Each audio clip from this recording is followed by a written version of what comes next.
Ya. Bismillahirrahmanirrahim. Assalamualaikum warahmatullahi wabarakatuh. Waalaikumsalam warahmatullahi wabarakatuh. Ya, alhamdulillah, salatu wassalamu ala rasulillah ba'ad. Rabbi syrah li sadari wa yassir li amri wahlul 'uqdatam min lisani yafqahu qawli. Rabbi zidni ilman warzuqni fahman. Ya, alhamdulillah hari ini kita masuk ke pertemuan ke-6 ya. Mata kuliah algoritma dan pemrograman 1. Yang dimana pekan sebelumnya materi sebelumnya kita sudah mengenal apa itu algoritma, kemudian bagaimana cara membuat algoritma yang terdiri atas 3 bagian ya, algoritma deskripsi, pseudocode, sama flowchart. Nah, kemudian dilanjut dengan salah satu struktur dalam algoritma yaitu selection ya, atau pengkondisian ya, yang kita kenal dengan perintah if else ya, atau if then if else. Nah, sebenarnya masih ada lagi struktur dari pemrograman ya, atau algoritma, yaitu looping, function, dan array, tapi itu nanti kita pelajari setelah mid test ya. Nah, sebelum kita mengadakan mid test itu biasanya di pertemuan ke-7 atau pertemuan ke-8 ya. Maka Ibu harap pada hari ini kita bisa mengenal salah satu bahasa pemrograman ya yang akan kalian pelajari pada semester ini, yaitu C++ ya. Adapun bagaimana sejarahnya dan sebagainya ya, adik-adik bisa melakukan pembelajaran secara otodidak saja ya. Silahkan dibaca bagaimana itu sejarahnya C++ dan yang lainnya. Kenapa harus kita belajar dari C++? Karena tidak lagi menggunakan bahasa pemrograman yang lebih dasar lagi ya, contohnya Pascal dan sebagainya. Jadi C++ ini diharapkan menjadi jembatan bagi adik-adik sekalian untuk bisa memahami bahasa pemrograman yang tingkat lanjut lagi. Ya, salah satunya adalah Java ya, apalagi MATLAB dan sebagainya ya. Nah, jadi C++ itu adalah bahasa pemrograman yang menjadi dasar bagi adik-adik sekalian untuk bisa melangkah kepada pemrograman yang lain. Nah, jadi ini di mana lagi-lagi Ibu rekomendasikan ya, salah satu website namanya petanikode.com, itu silahkan dipelajari di situ. Ada juga sejarahnya dan yang lainnya. Ya, ini dia. Jadi kita mulai dari apa saja yang harus kita pahami dalam mempelajari C++ ya, sintaks dasarnya. Ya, kemarin tidak apa-apa dalam mempelajari selection Anda sudah langsung masuk ke pemrograman C++. Ibu harap dari tugas yang Ibu berikan kemarin kurang lebih Anda bisa paham ya bagaimana itu C++, bagaimana cara membuat variabelnya secara tidak langsung. Sebelum Ibu menjelaskannya secara lebih panjang lagi. Nah, kita mulai dari sintaks dasar C++ yang harus Anda pahami. Nah, ini semua yang harus kita pelajari, bagaimana cara membuat variabel ya, fungsi input dan output pada C++ terlebih dahulu. Ya, kemarin masih ada yang kurang mengerti, ada yang error programnya, kemudian masih ada yang belum berani melakukan modifikasi, ya tidak apa-apa ya, namanya juga baru pertama kali. Nah, kita lihat.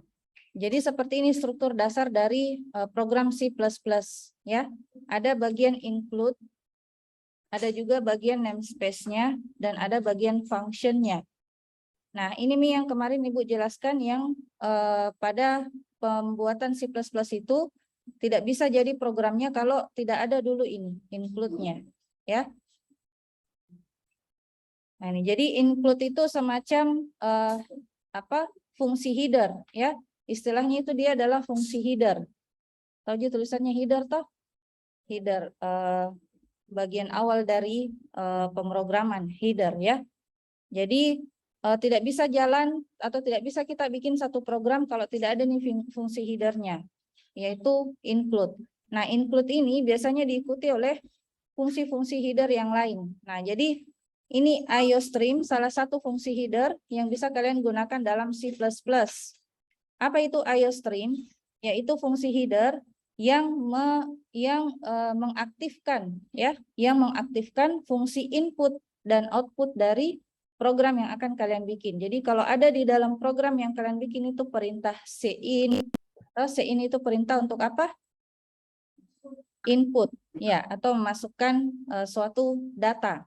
Kemudian ada juga perintah cout. Apa itu cout? Ya, output, ya, perintah output atau keluaran. Nah, kalau ada itu yang kalian mau gunakan dalam program yang kalian mau bikin, ada cin-nya, ada cout-nya, ya, maka IOStream wajib kalian aktifkan di fungsi header-nya, ya. Nah, jadi IOStream itu input, output, stream. Nah, itu.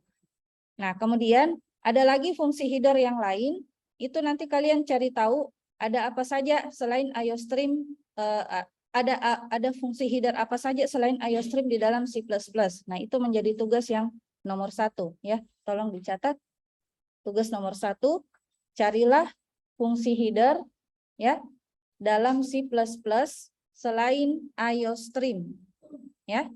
Nah, itu kalian pelajari. Oh, ternyata ada fungsi header yang ini juga. Fungsinya untuk itu. Seperti itu, ya. Ada banyak macam selain IOStream. Coba Ki baca ini, IOStream. Iya. Bukan IO nah. IOStream. Oke. Nah, nanti kalau kalian sudah mencari fungsi-fungsi header yang lain, nah itu nanti ke depannya setelah kalian mempelajari struktur dasar yang lain, misalnya looping, function, kemudian array, nah itu ada fungsi yang kalian harus aktifkan dulu sebelum bisa menggunakan struktur tersebut. Nah, kemudian setelah bagian include, ada namanya bagian namespace. Nah, ini using namespace std, tidak bisa juga jalan atau tidak bisa jadi program yang kalian bikin di C++ kalau tidak ada juga ini, bagian namespace-nya. Kayak bagaimana ya? Seperti formalitas begitu ya. Ini harus ada di dalam C++, begitu ya. Jadi fungsinya sebagai deklarasi namespace. Nah, kemudian dilanjutkan dengan bagian fungsi atau main program. Ya, main program, MAIN program utama. Nah, di sini nih kalian bikin mulai dari judulnya, deklarasi variabelnya, sama algoritmanya, ya, langkah-langkah yang kalian bikin dalam bentuk algoritma kemarin, apakah deklarasinya, pseudocode-nya atau flowchart-nya, kalian terjemahkan ke dalam bahasa pemrograman di bagian sininya, bagian fungsinya atau main program. Nah, biasanya kalau di C++ itu selalu diawali dengan integer. Integer main, buka kurung, tutup kurung, kurung kurawal. Lalu end programnya atau bagian akhir dari programnya ditutup dengan kurung kurawal. Nah, kalau bahasa pemrograman lain, nah, biasanya itu kurung kurawal bukanya ini awal dari main programnya itu diawali dengan begin, kata begin, ya, perintah begin. Kemudian diakhiri dengan end program, atau biasa juga diakhiri dengan end, begitu. Ada juga bahasa pemrograman yang tidak perlu pakai begini-beginian, begin dengan end. Cukup saja ditulis langkah-langkahnya dari awal sampai akhir. Nah, seperti itu, ya. Nah, kemudian ya, jadi silahkan di dalam integer main ini atau main program ini kalian tuliskan apa-apa yang dibutuhkan dalam suatu kasus, ya. Misalnya kalau kasus cari luas lingkaran, ya silahkan apa saja dulu langkah pertamanya. Kalau mau bikin silahkan boleh, kemudian dilanjut dengan deklarasi variabel baru masuk ke langkah-langkahnya, yaitu input, proses, dan output, ya. Nah, ada yang mau ditanyakan di sini untuk bagian-bagian dari C++? Sudah bisa dipahami ya? Ya. Dari tugas yang kalian pelajari kemarin, insya Allah sudah bisa secara tidak langsung kalian sudah paham.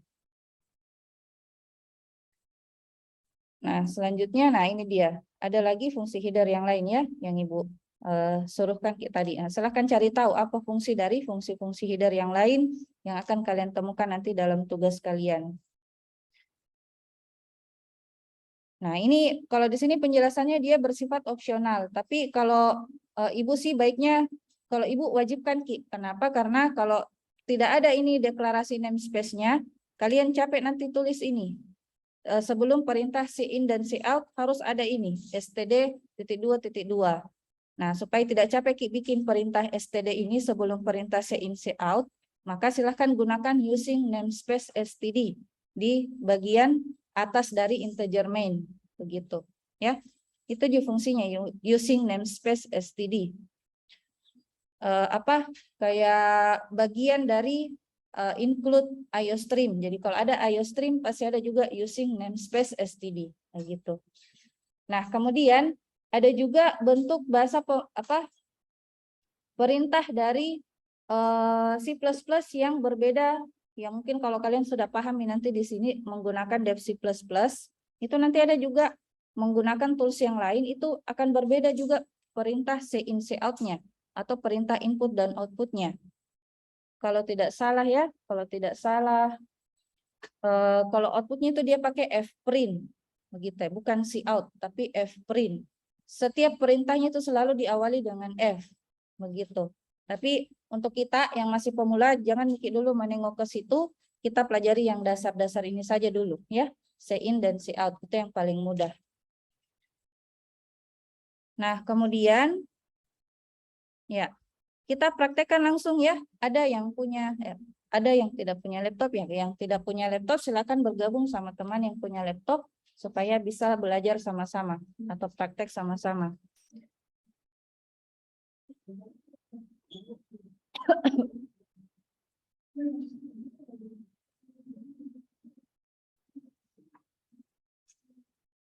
Ya, coba dulu cari temannya. Apalagi kita yang jauh dari laptopnya, temannya kalau bisa yang di tengah yang punya laptop. Ya, coba praktekkan Ki dulu ini. Yang ini.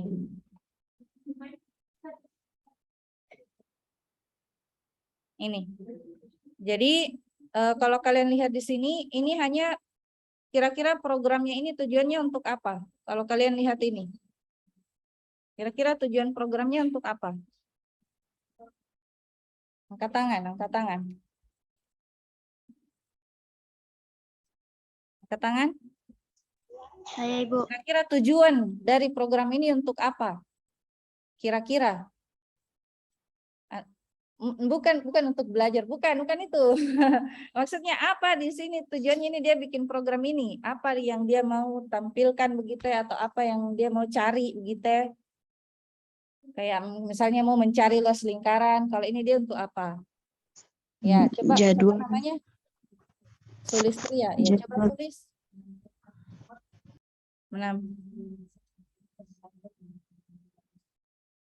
Iya, jadi hanya untuk menampilkan keterangan yang ada di perintah cout ya, menampilkan tulisan hello world.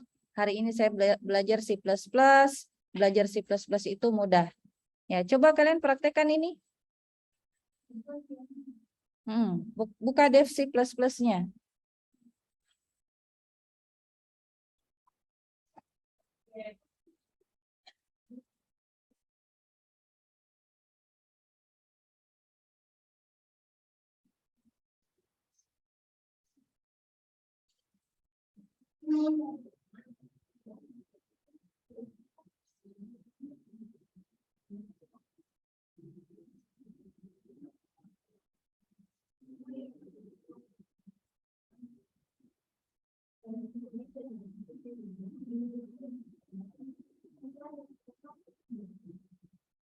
Ya, jadi untuk mempelajari bahasa pemrograman itu biasakan untuk mengetik listingnya ya. Kalau ada kita dapat dari Google atau dari mana, jangan cuma kopas aja, tapi ketik satu persatu. Ya, karena apa yang kalian ketik itu yang tersimpan di memori daripada kalian pakai kopas-kopas. Ibu saja kadang masih lupa-lupa.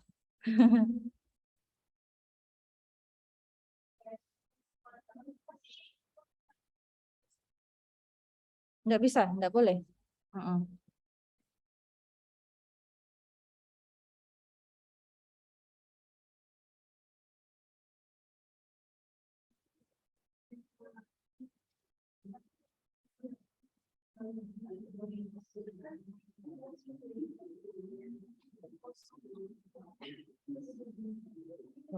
Apa lagi, Bu? Nah, kalau si out diawali dengan tanda petik 2, ya. Lalu diakhiri, kemudian end line. Siapa yang masih ingat apa fungsinya end line? Angkat tangan, angkat tangan. Selain tulis, apa fungsinya end line? Ya. Mengakhiri si out belum.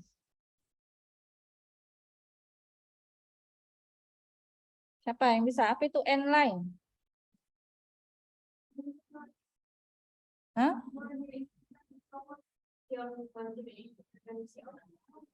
Bukan untuk itu. Perpindahan kurson, Ibu. Diawali dengan titik koma. Meskipun tidak ada end line-nya, bisa jadi diakhiri dengan titik koma. Titik koma itu akhiran dari baris perintah. Tapi end line fungsinya untuk apa lagi? Penjelasannya Ibu bukan lalu.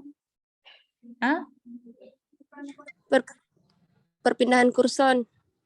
Ya, Kiki, benar ya. Perpindahan kursor, pindah baris. Ya. Koreksi Bu, apakah ini cocok end line atau ENDL? Ya, end line. Jadi akhir baris tapi dia pindah baris begitu. Fungsi untuk memindahkan kursor ke baris di bawahnya. Kemudian hari ini saya belajar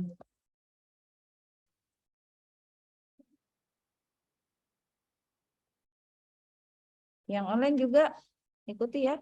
Hari ini saya belajar C++.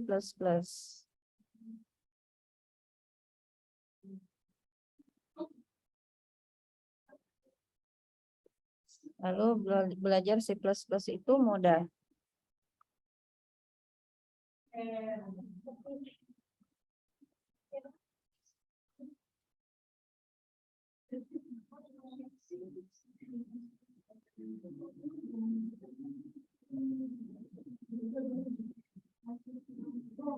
Sudah? Sudah diketik semua?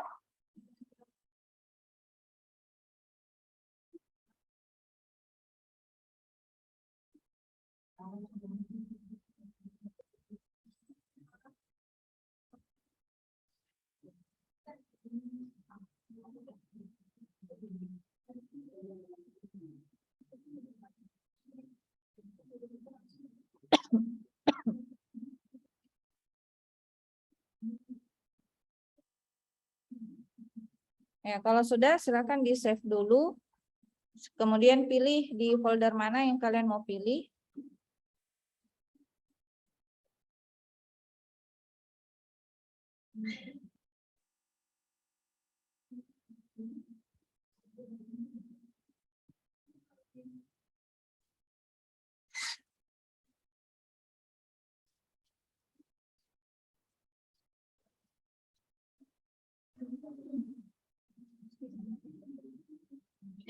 Folder baru.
Saya lupa namanya.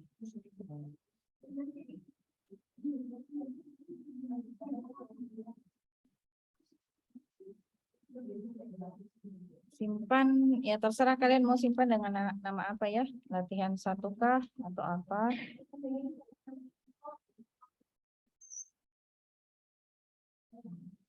Setelah di save, baru kalian jalankan.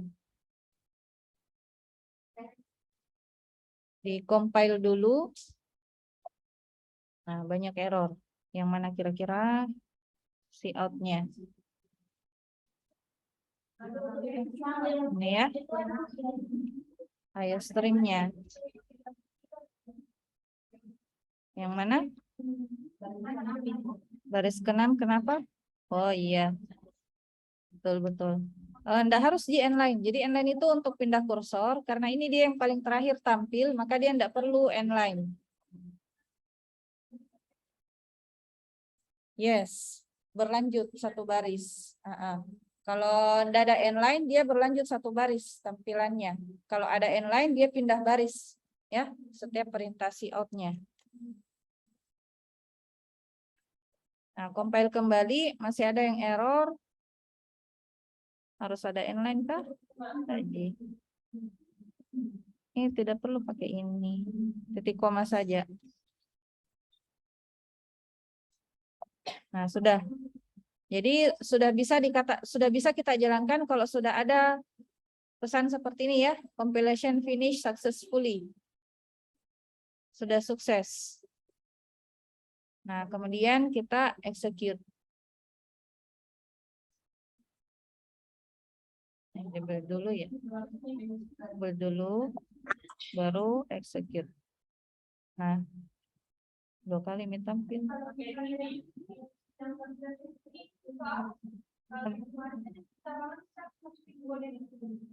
Kenapa?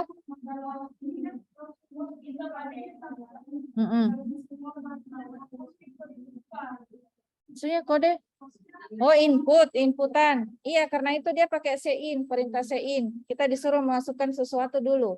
Cin. Kalau ini kan tidak ada cin-nya, toh? Jadi tidak ada di fungsi output yang tampil di programnya. Langsung saja menampilkan. Jadi seperti itu. Ini yang tampil ya. Hello world. Kemudian hari ini saya belajar C++. Kemudian belajar C++ itu mudah. Nah, kemudian Ya, silakan kalian coba kalau dia tidak pakai inline. Nah, maka dia akan berlanjut terus.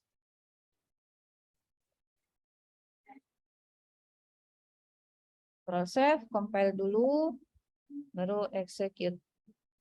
Nah, salah ya.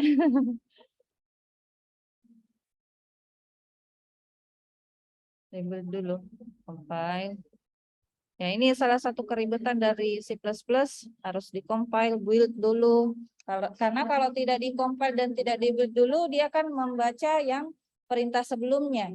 Padahal kita sudah ubah. Nah, maka seperti ini tampilannya kalau tidak ada inline-nya.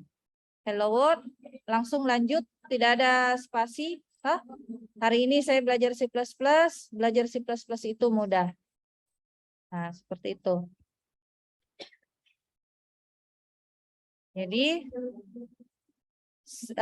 jadi perintah dasar dari si out itu sebenarnya sampai sini titik koma ya.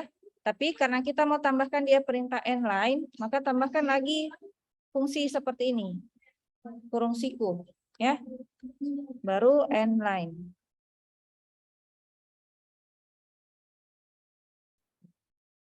Ada yang mau ditanyakan di sini? Compile dulu, baru build, baru execute. Nah, seperti ini. Ya. Yang online ada yang mau ditanyakan? Ada, Ji? Sudah ya? Sudah paham? Perintah si out? Yang lain ada yang belum jalan? Ya, jadi kalau belajar pemrograman itu harus teliti.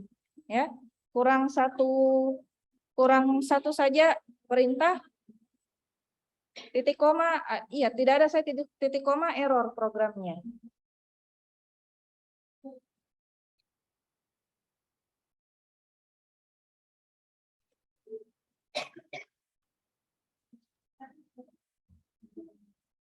Sudah? Ya, yang belum nanti di rumah banyak belajar lagi ya, yang belum jalan programnya. Nah, kemudian ya, di sini ada penjelasan. Kira-kira kalau kalian memberikan spasi seperti ini sebelum tanda petik, kira-kira apa yang terjadi? Apakah juga di outputnya nanti akan tampil banyak spasi seperti ini sebelum titik koma atau tidak, Ji? Ya, kenapa tidak? Tunggu. Ini dulu. Kenapa tidak? Maksudnya sama, Ji?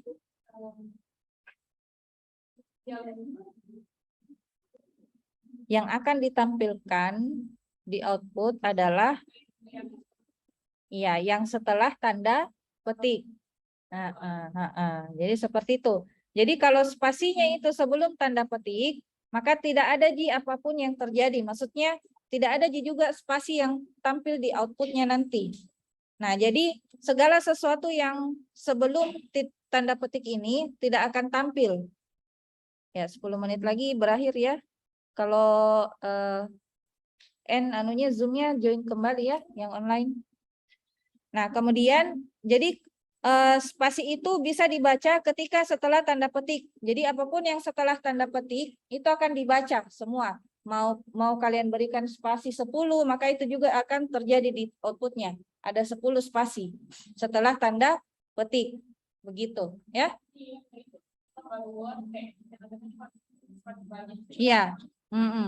Ya, jadi semua yang ada di antara tanda petik itu yang akan tampil, ya. Jadi yang sebelum tanda petik itu tidak diapa-apakan, Ji, tidak tampil maksudnya di outputnya, ya. Nah, kita coba kita, ya di sini. Kalau kalian kasih spasi di sini banyak, apa yang terjadi? Kemudian kalau di baris keduanya, yang si out keduanya kasih spasi, ya.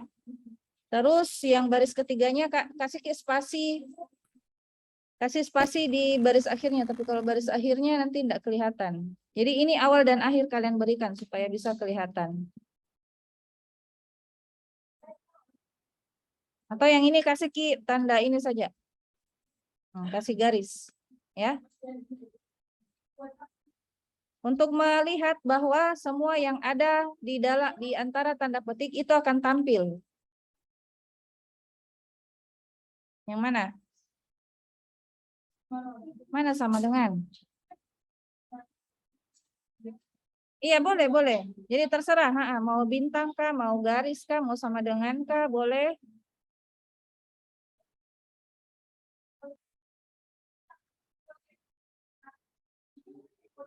Iya, Jadi apapun yang kalian ketik di sini, dia dibaca teks ya, yang akan ditampilkan begitu, bukan semacam perintah. Nah, bahkan kalau kalian tulis out di sini, dia tidak akan memproses bahwa itu adalah perintah, enggak. Tapi dia hanya memproses bahwa itu adalah teks yang mau ditampilkan, begitu. Ya. Nah, di sini juga tambahkan key n-line, coba kata n-line. Dia akan hanya menampilkan kata n-line, ya, supaya kalian paham. Nah, kita save, baru compile dulu, baru build, baru execute. Nah, coba kalian perhatikan yang barisan pertama ini hello world, spasinya kita berikan sebelum tanda petik. Nah, maka dia tidak membaca itu spasi, ya. Seperti itu. Nah, yang akan ditampilkan adalah yang setelah tanda petik. Nah, ini yang baris kedua. Yang baris kedua kita berikan spasi dulu toh sebelum kata hari ini. Ya kan? Nah, maka dia akan mencetak ya. Artinya dia mencetak spasi juga dulu. Baru hari ini saya belajar C++, kemudian tadi di perintah sini C++ diikuti dengan n-line, salah satu perintah di dalam C++, tapi dia masih di dalam tanda petik. Nah, maka dia akan tetap dicetak dan dia tidak dibaca sebagai perintah, ya, begitu. Nah, kemudian yang baris ketiga, nah apapun yang kita tampilkan di antara tanda petik itu juga yang akan tampil bintang-bintang-bintang, baru belajar C++ itu mudah, lalu bintang-bintang diikuti dengan cout. Ya. Jadi bisa nih kita pahami? Saya? Iya, Bu.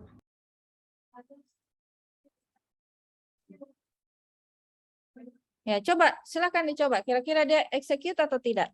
Kita coba ya. Kalau misalnya cout-nya itu kita kasih dia huruf besar, kira-kira bisa enggak ya? Satu saja dulu. Kemudian kita compile. Nah, nggak mau. Toh? Iya, error. Jadi seperti itu C++. Dia sensitif, case sensitif. Ya, dia membedakan huruf besar dan huruf kecil. Begitu juga dalam deklarasi variabelnya. Nah, makanya Ibu wanti-wanti dari awal dalam pembuatan algoritma, pendeklarasian variabelnya harus konsisten. Ya, jangan tidak konsisten, jangan labil. Ya, jangan galau. Jangan bawa perasaan dalam bikin program. Oke? Ada yang mau ditanyakan di sini? Sudah ya? Sudah jelas? Nah, oke. Kita lanjut. Oh. Nah, ini loopingnya Ibu langkahi. Kita langsung ke penulisan komentar. Nah, ternyata di dalam C++ itu kita juga diizinkan memberikan komentar. Ya, jadi bukan di sosmed aja kita bisa kasih komen, di pemrograman juga bisa kita kasih komen. Cuman komentar di dalam bahasa pemrograman itu hanya sebagai perjelas saja ya, memperjelas kepada Anda sebagai pemula bahwa oh ini perintah ini fungsinya ini, perintah ini fungsinya itu, begitu. Sebagai pemula kalian harus rajin-rajin memberikan komentar supaya kalian ingat yang kalian pernah bikin. Toh, oh ini pernah saya bikin ini, fungsinya untuk apa lagi nih perintah ini, Dik? Begitu. Ya. Nah, ada dua cara memberikan komentar pada C++. Kalau dia menggunakan garis ganda seperti ini, garis miring ganda, itu fungsinya hanya untuk membaca komentar dalam baris tersebut. Maksudnya dalam satu baris. Kita hanya bisa memberikan komentar pada satu baris saja, setelahnya garis miring 2 ini. Jadi, apapun yang kalian ketikkan setelah tanda garis miring 2 ini, itu dia dibaca komentar. Sama seperti yang tadi tanda petik, dia hanya, tapi tanda petik tadi kan untuk menampilkan. Kalau ini dia hanya sebagai komentar saja atau keterangan dalam program, tapi tidak ditampilkan di output. Paham, Jaki? Ya, hanya memberikan keterangan di dalam listing program kalian, ya, tapi tidak dicetak. Bisa dipahami? Ya. Nah, itu garis miring dia hanya membaca komentar yang satu baris ke sananya, ya. Nah, kalau mau bikin komentar yang lebih dari satu baris, gunakan tanda ini. Garis miring bintang, ya, dibuka dengan garis miring bintang, ya. Komentarnya dibuka dengan garis miring bintang, lalu komentarnya ditutup dengan bintang garis miring. Ya. Nah, contohnya seperti ini. Ini. Nah, dia akan memberikan keterangan sebelum main programnya. Ini adalah komentar yang lebih dari satu baris. Nah, jadi dia dibuka dengan garis miring bintang, lalu ditutup dengan bintang garis. Nah, kalau kalian lupa tutup ini komentarnya, maka semua barisan yang di bawahnya ini itu dibaca komentar semua. Tidak ada yang terjadi apa-apa dalam program kalian. Ya, begitu. Jadi jangan lupa harus ditutup kalau kalian bikin komentar lebih dari satu baris. Ya. Nah, kalau komentarnya cuma satu baris, ya gunakan saja garis miring 2. Nah, ini adalah komentar satu baris. Ya. Jadi kalau kalian enter, maka yang di bawahnya itu sudah bisa dibaca perintah, ya, atau statement atau listing begitu. Ya. Bisa dipahami? Kalau sudah silakan praktekkan. Ini adalah komentar yang lebih dari satu baris. Ya, terserah mau bikin di mana. Di atasnya include kah? Di bawahnya include kah? Di bawahnya integer main kah? Ya.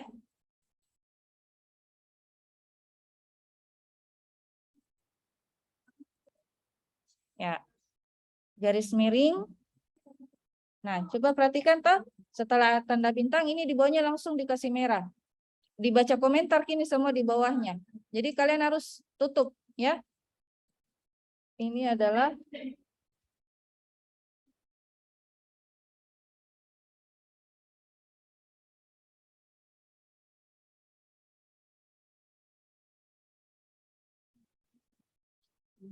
Nah, kemudian ditutup bintang ini.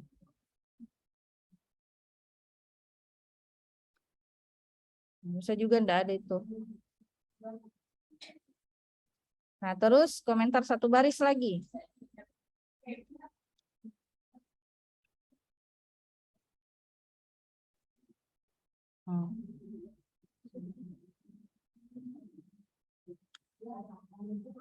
Nah, coba perhatikan kalau kita hapus ini bintang garis miringnya di akhir komentar yang lebih satu baris. Nah, yang lain jadi merah. Toh? Jadi semua yang di bawahnya ini dibaca komentar atau keterangan. Jadi harus ditutup.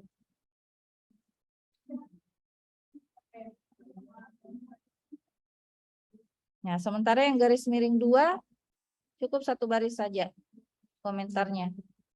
Kalau kalian tambahkan lagi di sini, itu nanti error.